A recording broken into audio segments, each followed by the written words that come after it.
This is problem number 5 from section 1.5. In this problem it says, find the domain and range for the function g of t equals root 25 plus 9 to the negative t.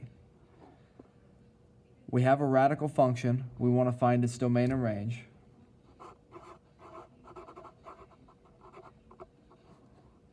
And typically, what do we do with a radical function when we want to find the domain and range? Well, what we're going to do is we typically say 25 plus 9 to the negative t has to be greater than or equal to 0.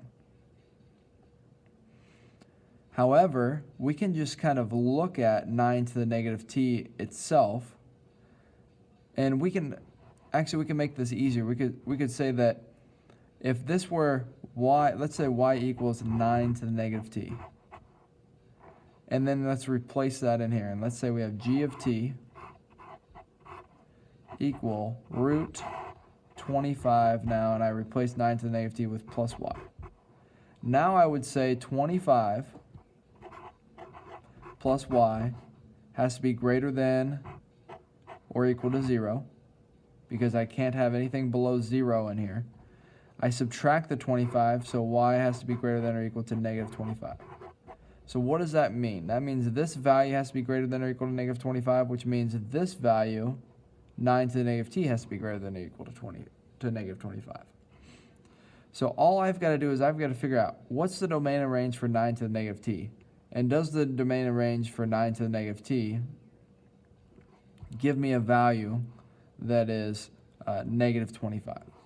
So let's say 9 to the negative t. Let's find the domain. Well, first of all, this is an exponential, so the domain for any exponential is going to be negative infinity to infinity. That's kind of for the parent function, that's the domain for most of them. Now the range,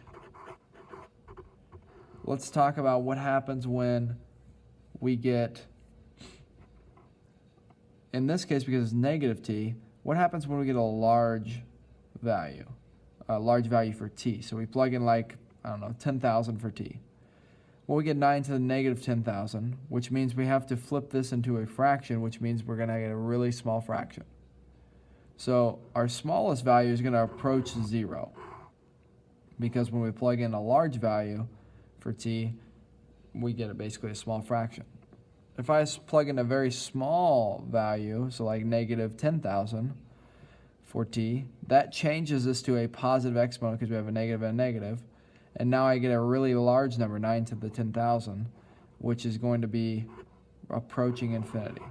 So the range of this function goes from 0 to infinity.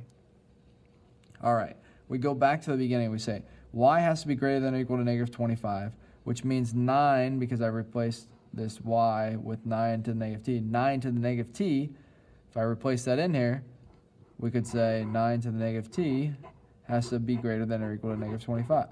Well, the range of this, 9 to the negative t, we just figured out to be 0 to infinity. Well, is that bigger than negative 25? It certainly is. So we're good.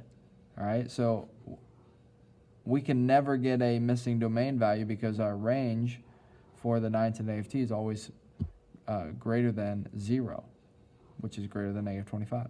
So we can say the domain for this function is going to be our negative infinity to infinity, which was the domain for 9 to the negative t, because that 9 to the negative t never gives us negative 25 or less there. So that's the domain. How do we find the range? Well, let's plug in essentially 0, which 9 to the negative t, that's one of the range values for it. So we plug in a 0, we get root 25 plus 0, which is root 25, which is 5. So 5 is technically our smallest range value. Well, let's see what happens when we plug in infinity. We get 25 plus infinity, which is root infinity, essentially. So we end up with infinity. So 5 to infinity is going to be the range. But we can't reach 5 because we never actually get 0 for one of our range values for 9 to the negative t.